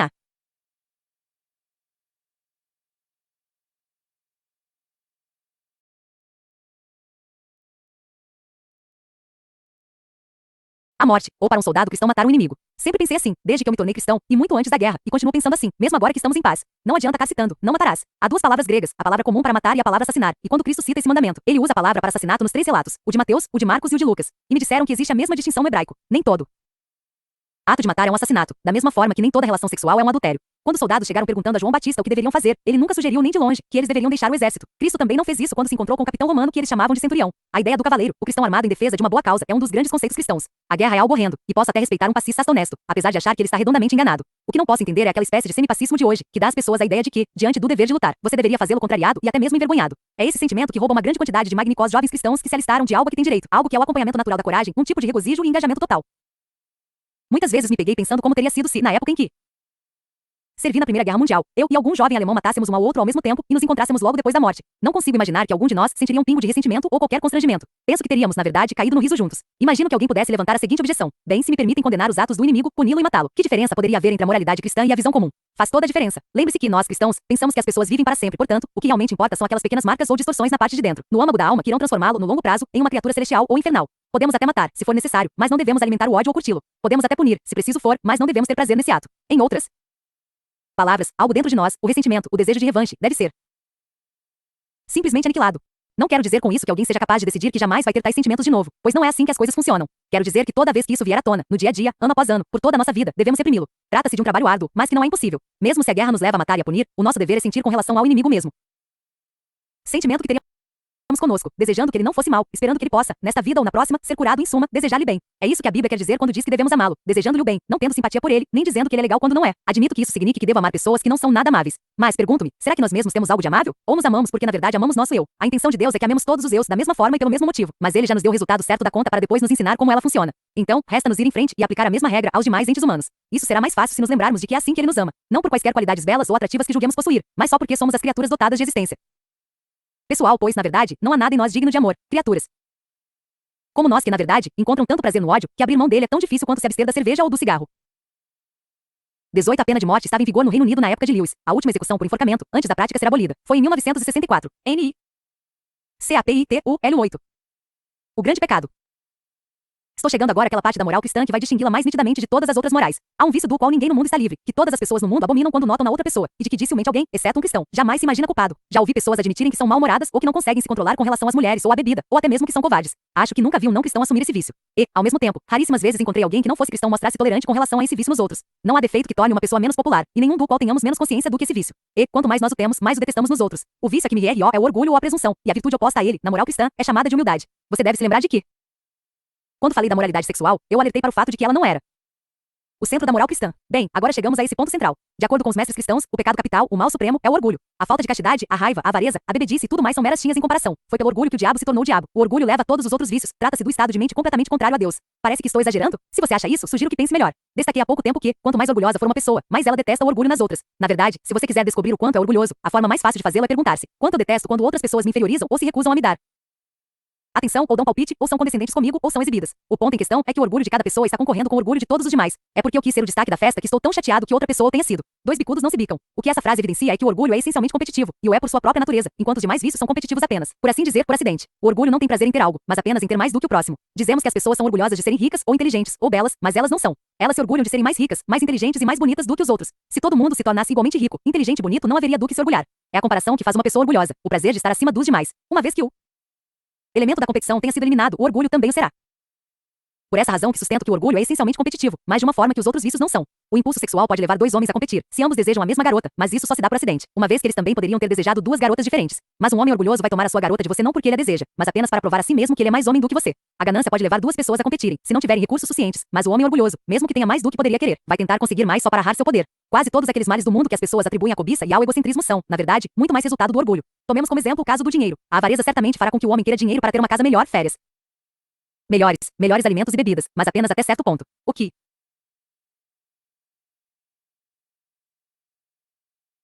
faz com que uma pessoa que ganhe 10 mil libras esterlinas por ano, que é ansiosa por passar a ganhar 20 mil libras esterlinas por ano, não é a ambição por mais prazer, uma vez que 10 mil libras esterlinas vai lhe dar todos os luxos de que uma pessoa possa realmente desfrutar. 19 É o orgulho, o desejo de ficar mais rico do que outro homem rico, e ainda mais o desejo de poder. Pois é claro que aquilo que o orgulho realmente aprecia é o poder, e não há nada que faça uma pessoa se sentir tão superior aos outros, quanto ser ela capaz de manipulá-los como soldadinhos de chumbo. O que faz uma menina linda espalhar tormento por onde quer que vá para coletar admiradores? Certamente não é o seu instinto sexual, pois esse tipo de garota muitas vezes é frígida. É o orgulho. O que faz com que o líder político ou toda uma nação busque ampliar cada vez mais seus domínios e suas reivindicações? Mais uma vez o orgulho. O orgulho é competitivo por natureza, e é por isso que vai cada vez mais longe. Se é o caso de eu ser um homem orgulhoso, então, enquanto houver outro em todo mundo que seja mais poderoso, mais rico ou mais inteligente do que eu, ele será meu rival e meu inimigo. Os cristãos estão certos. O orgulho tem sido a causa principal da desgraça em todas as nações e todas as famílias desde a criação do mundo. Outros vícios podem às vezes reunir pessoas. Por exemplo, você pode encontrar camaradagem e risos e gentileza em meio a pessoas bêbadas ou devassas. Mas o orgulho sempre significa inimizade. Ele é a inimizade em pessoa.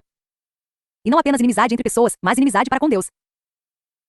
Em Deus, você se depara contra algo que é incomensuravelmente superior. A menos que você conheça bem a Deus, e por isso saiba que não é nada em comparação com Ele. Não o conhece de jeito nenhum. Enquanto você for orgulhoso, não poderá conhecer a Deus. Uma pessoa orgulhosa sempre está desdenhando coisas e pessoas. E é claro, se você cá olhando de cima para baixo, não poderá olhar para nada que esteja acima de você. Isso levanta uma questão terrível. Como as pessoas que estão obviamente corroídas pelo orgulho podem dizer, ao mesmo tempo, que acreditam em Deus e que se consideram tão religiosas? Receio que isso signifique que elas estejam adorando a um Deus imaginário. Na teoria, elas admitem que não são nada na presença do seu Deus fantasma, mas, na verdade, estão o tempo todo imaginando o quanto eles aprovam e a se acharem bem melhores do que as pessoas comuns. Ou seja, eles pagam alguns tostões de humildade imaginária para ele e, em troca, obtém milhões em termos de orgulho diante dos seus companheiros. Suponho que tenha sido nesse tipo de pessoa que Cristo estava pensando quando disse que alguns pregam sobre ele e expulsam demônios em seu nome apenas para ouvirem, no juízo final que ele nunca os conheceu. E qualquer um de nós pode, a qualquer momento, cair nessa cilada de morte. Felizmente temos como provar se caímos nela. Sempre que nossa vida religiosa está nos fazendo pensar que somos bons, Acima de tudo, que somos melhores do que os outros, certamente estamos sendo influenciados não por Deus, mas pelo diabo. A prova real de que você está na presença de Deus é que você ou esquece completamente de si, ou se vê como um objeto pequeno e sujo. O melhor é esquecer-se completamente de si. É uma realidade terrível que o pior de todos os vícios pode sim entrar no próprio centro da vida religiosa, mas podemos entender o porquê disso. Os outros vícios menos ruins vêm da obra que o diabo realiza em nós, em cima de nossa natureza animal, mas esse não vem, absolutamente, de nossa natureza animal. Ele vem diretamente do inferno.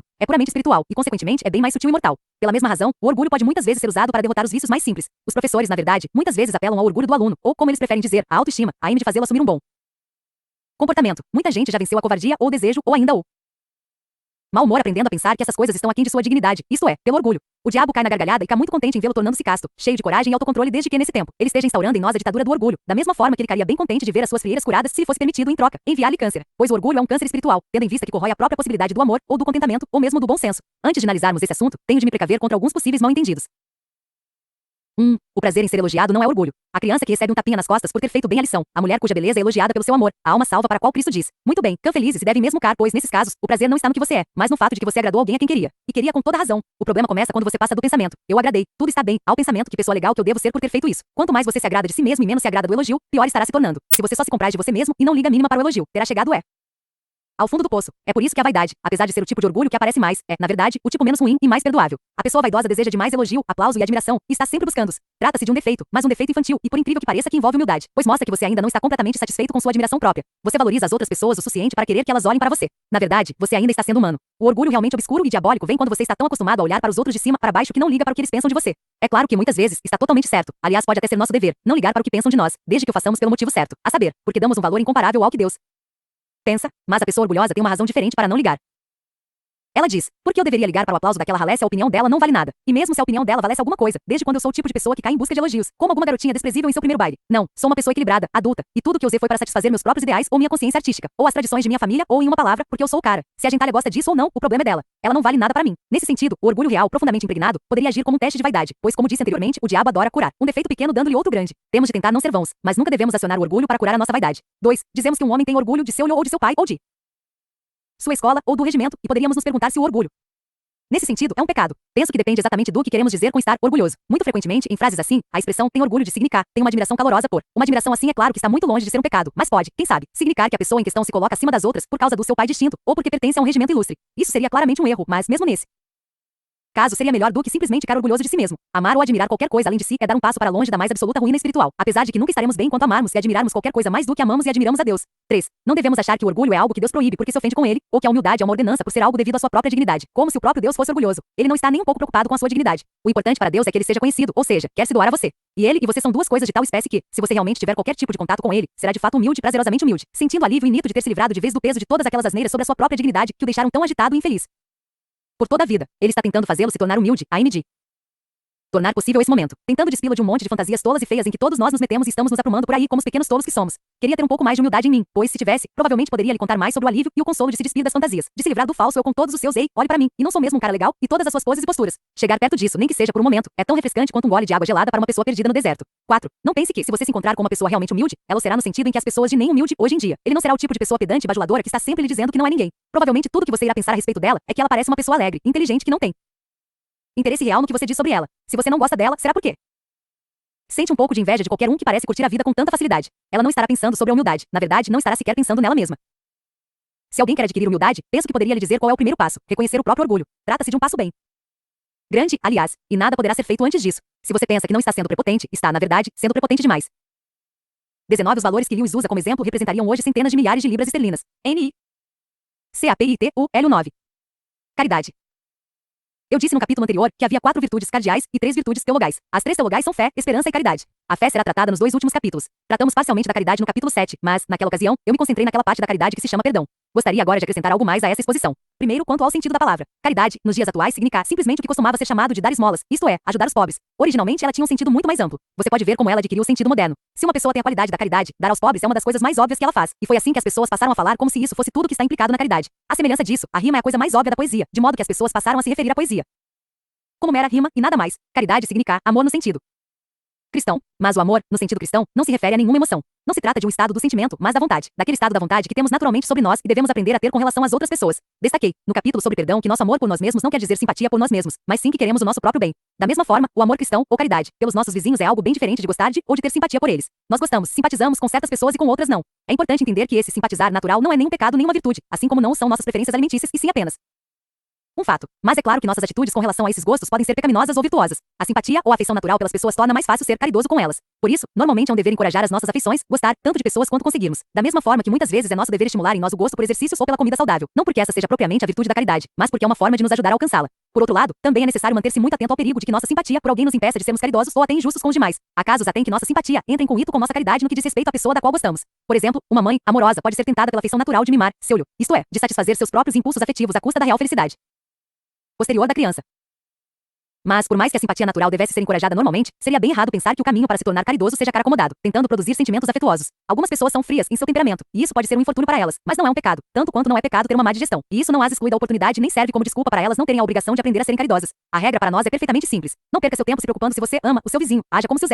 Assim que fazemos isso, descobrimos um dos grandes segredos. Quando você começa a se comportar como se amasse alguém, vai acabar amando mesmo. Se você for ofender uma pessoa de quem não gosta, vai acabar desgostando dela ainda mais. Por outro lado, se fizer algo de bom a ela, em contrapartida vai acabar desgostando dela menos. É claro que há uma exceção. Se você lhe dizer esse bem não para agradar a Deus e nem para obedecer à lei da caridade, mas para lhe mostrar que camarada bacana e pronto a perdoar você é, e assim, colocá-lo em dívida com você e cara à espera de gratidão, provavelmente cara desapontado. As pessoas não são tolas, elas enxergam o exibicionismo ou a politicagem de longe, mas sempre que fazemos o bem ao outro só porque se trata de um ser, como nós, criado por Deus desejando a felicidade deste como desejamos a nossa, devemos ter aprendido a amá-lo um pouco mais ou, pelo menos, a desgostar dele um pouco menos. Consequentemente, embora a caridade soe como uma coisa bastante fria para pessoas cujas cabeças estão cheias de sentimentalismo, e embora ela seja bem diferente da afeição propriamente dita, direciona-nos a essa última. A diferença entre um cristão e um não cristão não é que este último tem apenas afeições ou simpatias, e o cristão somente caridade. A pessoa não cristã é legal com certas pessoas porque gosta delas. Já o cristão, tentando ser legal com todos, acaba gostando de cada vez mais pessoas ao longo da vida, inclusive pessoas das quais ele não conseguiria imaginar gostar no começo. Essa mesma lei espiritual trabalha de forma terrível na direção oposta. Os alemães talvez tenham tratado mal os judeus de início porque os odiavam, mas depois passaram a odiá-los ainda mais porque os tratavam mal. Quanto mais cruel você é, mais odiará, e quanto mais você odeia, mais cruel vai se tornar, e assim por diante, num ciclo vicioso eterno. O bem e o mal crescem numa progressão geométrica. É por isso que as mínimas decisões que você e eu tomamos no dia a dia são de importância infinita. A menor boa ação de hoje é a captura de um ponto estratégico do qual, alguns meses mais tarde, você poderá estar em condições de prosseguir para vitórias com as quais nunca sonhou. Uma concessão aparentemente trivial hoje é um desejo ou raiva, representa a perda de uma montanha, uma linha férrea ou ponte da qual o inimigo poderia preparar um ataque que, do contrário, seria impossível. Alguns autores usam a palavra caridade para descrever não apenas o amor cristão entre seres humanos, mas também o amor de Deus pelo ser humano e deixe por Deus. As pessoas muitas vezes ficam preocupadas quanto ao segundo desses dois amores. Elas ouvem que devem amar a Deus, mas não conseguem encontrar nenhum sentimento como esse dentro de si. Então, o que devem fazer? A resposta é a mesma que a anterior. Haja como se você o sentisse, não que aí tentando fabricar sentimentos. Pergunte-se a si mesmo, se eu tivesse certeza de que ama a Deus, o que eu faria? Quando encontrar a resposta, vá e haja de acordo. De uma maneira geral, o amor de Deus por nós é um assunto sobre o qual se deve refletir com muito mais cuidado do que o nosso amor por ele. Ninguém consegue ter sentimentos piedosos o tempo todo, e mesmo se conseguisse, o fato é que os sentimentos não são a preocupação principal de Deus. O amor cristão, seja com relação a Deus, seja com relação ao ser humano, é uma questão de vontade. Se estivermos tentando fazer a sua vontade, estaremos obedecendo ao seu mandamento. Ame o Senhor, o seu Deus. Ele nos dará sentimentos de amor se assim o desejar. Não podemos criá-los para nós mesmos, e não devemos demandá-los como um direito. Mas o grande ponto a se lembrar é que, embora nossos sentimentos sejam estáveis, seu amor por nós não é. Ele não se desgasta por causa dos pecados que cometemos ou por nossa indiferença, e portanto, ele é implacável em sua determinação de que devemos ser curados daqueles pecados a todo custo, seja para nós, seja para ele. Capítulo 10. Esperança. A esperança é uma das virtudes teologais. Isso significa uma visão constantemente voltada para frente, para o mundo eterno. Não é, como algumas pessoas modernas pensam, uma forma de escapismo ou ilusão, mas uma atitude típica de um cristão. Isso não significa que devamos deixar o mundo presente do jeito que está. Quem investiga os registros da história descobre que os cristãos que fizeram mais pelo mundo presente foram justamente aqueles que mais pensaram no porvir. Os próprios apóstolos que possibilitaram a conversão do Império Romano, os grandes homens que construíram a Idade Média, os protestantes ingleses que aboliram a escravidão, todos deixaram a sua marca na terra justamente porque suas mentes estavam ocupadas com o céu. Desde que os cristãos deixaram de pensar amplamente no mundo vindouro, tornaram-se ineficazes neste mundo. Aspire ao céu e terás a terra de lambuja. Aspire à terra e não terá nenhum dos dois. Parece uma regra estranha, mas algo semelhante pode ser observado em outros campos. A saúde é uma grande bênção, mas, na mesma hora em que você faz dela seu objetivo supremo e direto, você se torna um hipocondríaco que cai imaginando que pode estar errado com você. Você só terá chance de ter boa saúde se desejar outras coisas além disso: comida, jogos, diversão, ar puro. Da mesma forma, nunca devemos querer salvar a civilização enquanto ela for o nosso objetivo principal. Temos de aprender a desejar outra coisa ainda mais do que desejamos isso. A maioria de nós acha muito difícil desejar o céu, exceto no sentido de que o céu significa encontrar os nossos amigos que morreram. Uma das razões para essa dificuldade é a nossa criação, visto que toda a nossa educação tende a achar nossa mente neste mundo. Outro motivo é que, quando o desejo real pelo céu está presente em nós, não o reconhecemos. Se as pessoas tivessem a capacidade de examinar seu coração, saberiam que o que desejam, e o fazem de forma contundente, é algo que não se pode obter neste mundo. Há tantas coisas neste mundo nos prometendo aquilo que desejamos, mas que nunca cumprem a promessa. O anseio que é despertado em nós quando nos apaixonamos pela primeira vez, ou pensamos em morar num país estrangeiro, ou nos dedicamos a um assunto que realmente nos empolga. Tudo se resume a desejos que nenhum casamento, ou viagem, ou aprendizado pode realmente satisfazer. Não estou falando aqui do que corriqueiramente se chama de casamento, ou de férias ou de carreiras de estudo que causaram frustração por não as conseguirmos. Estou falando das melhores opções possíveis em cada uma dessas áreas. Havia algo a que nos agarramos no primeiro momento do desejo que simplesmente desvaneceu quando ele se tornou realidade. Penso que isso que estou falando seja do conhecimento de todos. A companheira pode até ser uma boa esposa, e os hotéis e a vista podem ter sido excelentes, e ser um químico pode ser o melhor trabalho do mundo, mas algo se evadiu de nós. Agora, há duas formas erradas de lidar com esse fato, e outra que é a certa. A moda dos tolos. Eles põem a culpa nas coisas em si, passam a vida toda pensando que, se ao menos tentassem ter outra mulher, ou ter direito a férias mais dispendiosas, ou qualquer outra coisa, então, desta vez, eles verdadeiramente terão alcançado o objetivo misterioso, atrás do qual todos nós estamos. A maioria das pessoas entediadas, descontentes e ricas deste mundo, é composta de gente desse tipo. Essas pessoas passam suas vidas todas trocando de parceiro, como se troca de camisa, com a ajuda dos cartórios, vivem de continente em continente, passando de hobby para hobby, pensando toda vez que a última será finalmente de verdade, mas continuam sempre decepcionadas. 2. A moda dos sensatos desiludidos. Eles logo decidem que tudo isso é ilusão. É claro, eles dizem que a gente se sente assim quando é jovem, mas quando se chega a uma certa idade, você para de ficar buscando o M do arco-íris. Assim, eles sossegam e aprendem a não esperar demais e reprimem a parte de si que costumava, como eles diriam, sonhar com o impossível. Certamente essa é uma forma muito melhor do que a primeira, e torna a pessoa muito mais feliz, além de ser um incômodo muito menor para a sociedade. Isso tende a tornar essa pessoa arrogante. Ela estará apta a ser bem superior com relação ao que ela chama de adolescentes, mas, de maneira geral, ela se vira bem e se sente confortável. Essa seria a melhor linha que poderíamos seguir se as pessoas não vivessem para sempre. Mas suponha que a felicidade eterna exista realmente e esteja esperando por nós. Suponha que se possa atingir o M do arco-íris. Nesse caso, seria uma pena descobrir tarde demais, no instante seguinte à morte, que por causa do nosso alegado bom senso, tenhamos sufocado em nós a possibilidade de desfrutar dela. 3. A moda cristã. O cristão diz: as criaturas não nasceriam com desejos se não existisse a satisfação para esses desejos. Um bebê sente fome. Muito bem, existe a comida. Um pato deseja nadar. Muito bem, existe a água. Os seres humanos sentem desejo sexual. Muito bem, existe o sexo. Ao descobrir em mim um desejo que nenhuma experiência desse mundo poderia satisfazer, a explicação mais provável é que eu tenha sido feito para outro mundo. Se nenhum dos meus prazeres terrenos consegue me satisfazer, isso não prova que o universo é uma fraude. Provavelmente os prazeres terrenos nunca tivessem tido a intenção de satisfazer estes prazeres, mas apenas de despertá-los para levá-lo à coisa certa. Nesse caso, tenho de cuidar por um lado, para nunca desprezar ou ser ingrato por essas bênçãos terrenas e por outro, nunca tomá-las equivocadamente por algo mais do que elas são, meras cópias, eco ou miragem. Tenho de manter vivo em mim o desejo pelo meu verdadeiro país de destino, aquele eu não devo encontrar antes da minha morte. Nunca devo deixar que ele me sufoque ou que de lado. Devo fazer da jornada para esse outro mundo e da ajuda para que os outros façam a mesma coisa o objeto principal da vida. Não há necessidade de nos preocupar com pessoas debochadas, que tentam ridicularizar a esperança cristã pelo céu dizendo que não desejam passar a eternidade tocando harpa. A resposta a pessoas assim é que, se elas não conseguem entender livros escritos para adultos, não deveriam falar sobre eles. Todo o imaginário das escrituras, harpas, coroas, ouro, etc., é uma tentativa meramente simbólica de expressar o inexprimível. Os instrumentos musicais são mencionados porque, para muita gente, nem todos, a música é algo familiar na vida presente que mais fortemente sugere o êxtase e a eternidade. As coroas são mencionadas para sugerir o fato de que aqueles que estão unidos com Deus na eternidade compartilham o seu esplendor, seu poder e sua alegria. O ouro é mencionado para sugerir a perenidade do céu. O ouro não enferruja e a preciosidade disso. Aqueles que tomam esses símbolos literalmente poderiam muito bem pensar também que, quando Cristo nos disse para sermos como as pombas, ele quis dizer que era para botarmos ovos. CAPITUL 11. Fé. Devo falar neste capítulo sobre o que os cristãos chamam de fé. Basicamente, a palavra fé parece ser usada pelos cristãos em dois sentidos ou em dois níveis, que serão tratados separadamente. No primeiro sentido, ela significa simplesmente crença, aceitar ou referir-se às doutrinas do cristianismo como verdadeiras. Isso é razoavelmente simples. Mas o que intriga as pessoas, pelo menos isso costumava me intrigar, é o fato de que os cristãos se erram a fé, nesse sentido, como uma virtude. Eu costumava me perguntar como poderia a fé ser uma virtude, o que há de moral ou imoral em acreditar ou não em um conjunto de armações. Obviamente, como eu costumava dizer, uma pessoa em sã consciência aceita ou refuta qualquer armação não porque esteja ou não esteja M, mas porque as evidências lhes parecem boas ou ruins. Se ele estivesse errado sobre a validade da evidência, isso não significaria que ele é uma má pessoa, mas apenas que não é muito inteligente. E seria pura estupidez se sabendo que a evidência é insuficiente, ele se forçasse a acreditar nela assim mesmo. Bem, continuo pensando assim, mas o que eu até então não percebia, e uma boa parte das pessoas ainda não faz, era isto. Eu estava presumindo que, se a mente humana aceita uma coisa como verdadeira uma vez, ela continuará a se referir a ela automaticamente como verdadeira, até que surja alguma razão real para reconsiderar o caso. Na verdade, eu estava partindo do pressuposto de que a mente humana é completamente regida pela razão, mas ela não é. Vou dar um exemplo. Minha razão está perfeitamente convencida, por evidências suficientes, de que os anestésicos não vão me sufocar, e que os cirurgiões adequadamente treinados não começariam a cirurgia enquanto eu estivesse consciente. Mas isso não altera o fato de que, quando eles me deitarem na maca e cobrirem o rosto com suas máscaras assustadoras, um pânico meramente infantil toma conta de mim. Começo a me imaginar sufocando de medo de que eles comecem a me cortar antes de eu estar apropriadamente sedado. Em outras palavras, eu perco a minha fé nas anestesias. Não é a razão que está tirando a minha fé. Pelo contrário, minha fé está fundada na razão, e sim minha imaginação e as minhas emoções. A batalha está sendo travada entre fé e razão, de um lado, e emoção e imaginação, de outro. Ao parar para pensar, vamos nos lembrar de vários exemplos similares. Um homem sabe, com base em evidências perfeitamente suficientes, que a bela garota que conhece é mentirosa, e não sabe guardar segredos e, portanto, não é digna de confiança. Mas, quando ele está com ela, sua mente perde a fé no conhecimento que ele tem dela e começa a pensar: quem sabe ela será diferente desta vez, e novamente se faz de bobo, e lhe conta algo que não deveria ter contado. Resumindo, seus sentidos e suas emoções destruíram sua fé no que ele sabe que é realmente verdade. Ou tomemos o exemplo do menino que está aprendendo a nadar. Sua razão sabe perfeitamente bem que um corpo humano não vai necessariamente afundar na água se não tiver apoio, e ele viu dezenas de pessoas boiarem e nadarem. Mas a questão fundamental é se ele estará em condições de seguir coando nisso quando seu instrutor soltá-lo e o deixar na água por sua própria conta, ou se vai deixar de acreditar nisso e entrará em pânico para então afundar. É exatamente isso que acontece com o cristianismo. Não estou pedindo que ninguém o aceite se no exercício de sua racionalidade encontrar evidências que pesem contra ele. Esse não é o ponto pelo qual a fé se manifesta. Imagine, por outro lado, que a razão de uma pessoa decida fazê-la converter-se ao cristianismo. Posso dizer o que acontecerá com esse indivíduo nas semanas seguintes. Chegará um momento em que haverá más notícias, ou ele estará em apuros, ou estará vivendo em meio a um monte de pessoas que não creem nisso, e todas as suas emoções se levantarão de uma vez e executarão uma espécie de bombardeio contra a sua fé. Ou então, Chegará um momento em que esse indivíduo vai desejar uma mulher, ou contar uma mentira, ou vai se sentir muito satisfeito consigo mesmo, ou ainda haver uma chance de ganhar um pouco de dinheiro de alguma forma que não seja perfeitamente legal na verdade, em algum momento conveniente, se o cristianismo não fosse verdade. E mais uma vez, suas vontades e seus desejos vão bombardeá-lo sem dó. Não estou falando de momentos nos quais surgem quaisquer novas razões contra o cristianismo, pois estas devem ser encaradas e esse é um caso diferente. Estou falando de momentos em que um mero estado de espírito se levante contra ele. Mas a palavra fé, no sentido em que estou empregando aqui, é a arte de aderir a coisas que a sua razão já aceitou, apesar de seus estados de espírito inconstantes, pois os humores vão mudar independentemente da visão que sua razão assuma. Sei disso por experiência. Agora que sou cristão, realmente tenho um estado de espírito em que tudo na religião me parece muito improvável, mas quando era ateu, havia momentos em que eu me sentia como se o cristianismo fosse terrivelmente provável. Essa revolução em nossos estados de espírito contra nosso ser real acontecerá de qualquer jeito. Por isso a fé é uma virtude tão necessária, pois, a menos que você ensine aos seus estados de espírito onde eles devem repousar nunca poderá ser nem um cristão sensato nem um ateu sensato, mas apenas uma criatura que vive se debatendo e cujas crenças realmente dependem das condições do tempo ou do estado de sua digestão. Consequentemente, é preciso desenvolver o hábito da fé. O primeiro passo é reconhecer o fato de que os estados de espírito mudam. Em seguida, é preciso ter certeza de que, uma vez que você tenha aceitado o cristianismo, então algumas de suas doutrinas principais devem ser mantidas todos os dias de maneira deliberada em sua mente por algum tempo. É por esse motivo que as orações diárias, as leituras religiosas e a frequência aos cultos são necessárias à vida cristã, pois temos de ser continuamente lembrados daquilo em que acreditamos. Nem essa crença nem qualquer outra se manterá viva em nossa mente automaticamente, logo, elas precisam ser alimentadas. E, na verdade, ao examinar uma centena de pessoas que perderam a fé no cristianismo, como me perguntando quantas delas se revelariam pessoas que se afastaram por uma argumentação honesta. Não é verdade que a maioria simplesmente se desvia?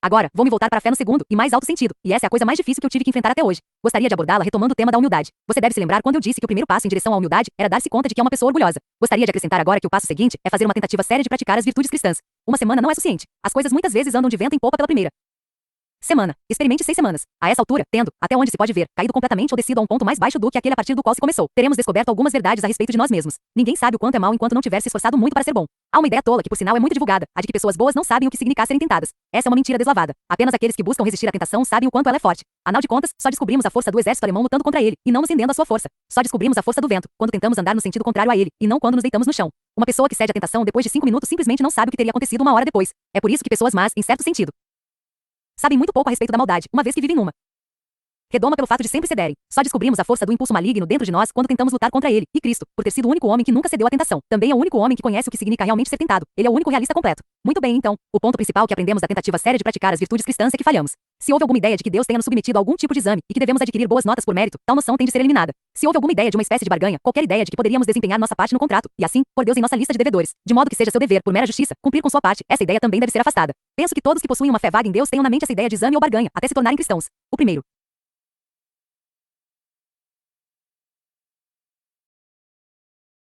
primeiro resultado do cristianismo real é eliminar essa ideia. Quando eles aniquilam, algumas pessoas pensam que isso significa que o cristianismo é um equívoco e desistem. Eles parecem imaginar que Deus é muito simplista, e na realidade, é claro que ele sabe de tudo a esse respeito. Uma das coisas precisas que o cristianismo foi designado a fazer é acabar com essa ideia. Deus esteve esperando pelo momento em que você percebe que não se trata de obter uma nota para passar no exame ou de colocá-lo em dívida com você. Em seguida, vem outra descoberta. Cada uma de suas faculdades, sua capacidade de pensar e de mover os lábios a cada minuto, tudo é dado por Deus. Ainda que você dedicasse cada momento de sua vida exclusivamente a serviço dele, não poderia lhe dar nada que, em certo sentido, já não fosse dele. Sendo assim, quando alguém diz que está fazendo alguma coisa para Deus ou dando alguma coisa a ele, vou lhe dizer o que isso se parece. É como se uma criancinha fosse até o seu pai e dissesse: pai, dê-me algum dinheiro para comprar-lhe um presente de aniversário. É claro que o pai vai fazer isso e ficar contente com o presente da criança. Isso é tudo muito bonitinho e apropriado, mas só um idiota pensaria que o pai foi lesado na transação. Quando uma pessoa faz essas duas descobertas, Deus poderá entrar em ação de fato, e é só depois disso que a vida real começa. Só agora que a pessoa acordou. Sendo assim, podemos agora passar a falar da fé no segundo sentido. CAPITUL12. Fé. Gostaria de começar dizendo algo sobre o qual gostaria que todos prestassem a máxima atenção. É o seguinte: se este capítulo não significar nada para você, se ele parece estar tentando responder perguntas que você nunca fez, encerre a leitura imediatamente. Não lhe dê a menor atenção. Há certas coisas no cristianismo que podem ser entendidas a partir de fora, antes de você ter se tornado um cristão, mas há uma quantidade bem maior de coisas que não podem ser compreendidas antes de você ter percorrido um bom trecho da estrada da fé cristã.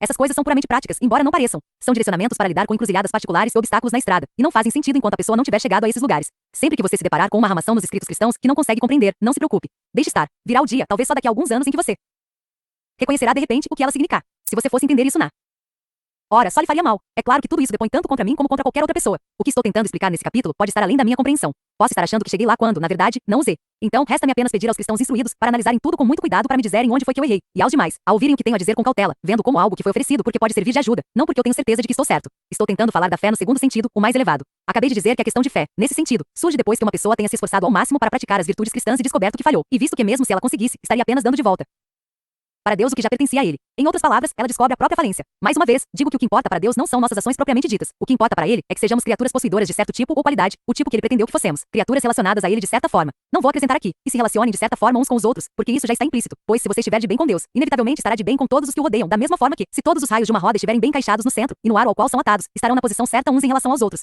Na verdade, enquanto pensarmos em Deus como um tipo de examinador nos passando um trabalho escolar, ou como a outra parte de algum tipo de barganha, enquanto estivermos pensando em termos de reivindicações e contra-reivindicações entre nós e Deus, ainda não Estaremos numa posição certa em relação a ele. Quem age assim não entende muito bem quem é nem quem Deus é, e não consegue assumir a posição certa, porquanto não é capaz de descobrir a própria falência. Quando eu falo em descobrir, quero dizer isso mesmo, ou seja, não o disse simplesmente da boca para fora. É claro que qualquer criança que receber algum tipo de educação religiosa logo aprenderá que não temos nada a oferecer a Deus que já não seja dele, e que falhamos em oferecer até mesmo isso, sem querer guardar algo para nós. Mas estou falando de deparar-se com algo real, uma descoberta de verdade baseada na experiência pessoal. Agora, nesse sentido, só poderemos descobrir nossa incapacidade de manter a lei de Deus depois de termos concentrado o máximo de esforços, e depois falhando em mantê-la. Se não tentarmos de verdade, não importam nossas alegações, teremos sempre a ideia no nosso subconsciente de que, se tentarmos com mais anoco da próxima vez, teremos sucesso em nos tornar completamente bons. Assim, em certo sentido, a estrada de volta para Deus é a estrada do esforço moral, de nos empenharmos cada vez mais, mas, em outro sentido, não é o esforço que nos levará de volta para casa. Todos esses esforços estão nos levando ao momento vital em que dizemos a Deus: o Senhor é que terá de fazer isso, pois eu não consigo. Eu lhe imploro, por favor, que não comece a se perguntar: será que eu já cheguei a esse ponto? Não que aí sentado, divagando para ver se já está chegando lá, pois isso o levará na direção errada. Quando acontecem as coisas mais importantes da nossa vida, muitas vezes, naquele momento, nem nos damos conta do que está acontecendo. Uma pessoa nem sempre está em condições de constatar: opa, estou amadurecendo. Muitas vezes é só quando olhamos para trás que nos damos conta do que aconteceu, e então, reconhecemos aquilo que as pessoas chamam de amadurecimento. Você pode perceber esse fenômeno até em coisas mais simples. Uma pessoa que começa a especular, ansiosa, se vai conseguir dormir, tem grande probabilidade de ficar horas acordado. Da mesma forma, o fenômeno ao qual estamos nos referindo agora pode não acontecer com todo mundo em um passe de mágica, como aconteceu com Paulo e Bunyan, mas pode se dar de forma tão gradativa que ninguém seja capaz de apontar uma hora ou ano particular em que tenha acontecido. E o que importa é a natureza da mudança em si, e não ao como nos sentimos enquanto está acontecendo. É a mudança da confiança em nossos próprios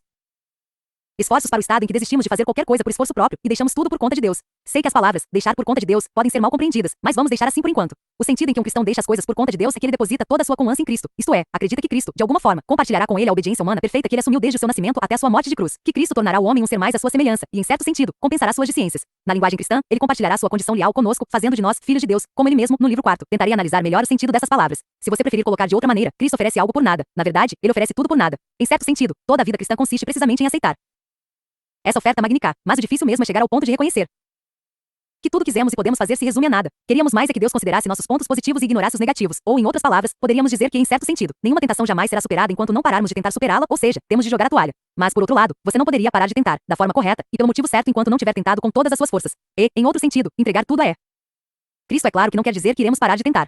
É evidente que com a nele significa tentar fazer tudo o que ele diz, pois não haveria sentido em dizer que você com a em uma pessoa se não segue o seu conselho. Assim, se você realmente se entregou a ele, podemos concluir que esteja tentando obedecer-lhe. Contudo, está tentando fazê-lo de uma maneira que seja nova e menos ansiosa. Não deseja fazer essas coisas para tentar ser salvo, mas porque ele já começou a salvá-lo. Não as faz esperando obter o paraíso como recompensa de suas ações, mas inevitavelmente querendo agir de determinada maneira, porque já tem dentro de si um primeiro vislumbre ainda que tênue da habitação celeste. Os cristãos sempre se envolveram em discussões em torno de saber se o que os leva de volta para casa são as boas ações ou a fé em Cristo. Não tenho nenhum direito de falar sobre um assunto tão difícil, mas me parece que isso é como perguntar qual das lâminas de uma tesoura é a mais necessária. Só um esforço moral sério pode nos levar ao ponto de jogar a toalha, mas a fé em Cristo é a única coisa que vai salvar-nos do desespero quando chegar a esse ponto, e é da fé que as boas ações devem inevitavelmente surgir. Certos grupos cristãos do passado acusavam outros grupos de parodiar a verdade de duas formas. Talvez elas esclareçam melhor a verdade. Um grupo dizia: fazer boas ações é tudo que interessa. A melhor boa ação que há é a caridade, e o melhor tipo de caridade é a doação em dinheiro. O melhor destino da doação de dinheiro é a igreja. Logo, entregue-nos 10.000 libras esterlinas e garantiremos sua entrada nos céus. A resposta a essa bobagem com certeza seria que as boas ações feitas por esse motivo, com a ideia de que os céus possam ser comprados, sequer seriam boas ações, mas apenas especulações comerciais. O outro grupo seria acusado de dizer: a fé é tudo que interessa. Consequentemente, se você tem fé, não importa o que faça. Peque à vontade, me olhou e divirta-se, pois para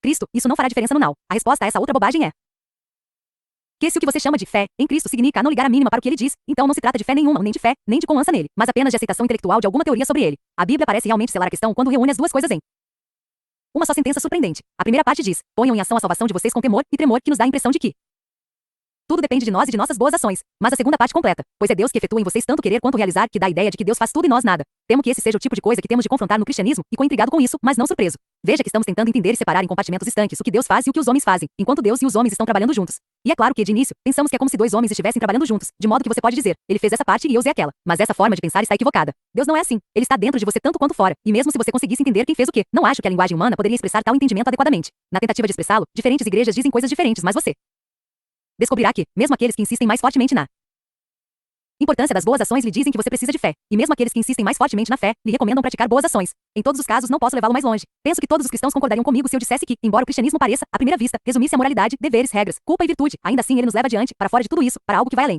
Podemos ter, assim, o vislumbre de um país onde não se fala sobre essas coisas, exceto, quem sabe, em uma piada. Lá, todos seriam cheios do que podemos chamar de bondade, como um espelho que se enche de luz. Mas eles não o chamariam de bondade. Não o chamariam de nada. Eles não estariam nem sequer pensando sobre isso, pois estariam ocupados demais olhando para a fonte de onde tudo isso provém. Mas, nesse momento, chegaríamos perto do ponto em que a estrada cruza margem desse mundo. Nenhum olho pode enxergar muito além disso, mas muitos olhos conseguem enxergar muito além dos meus.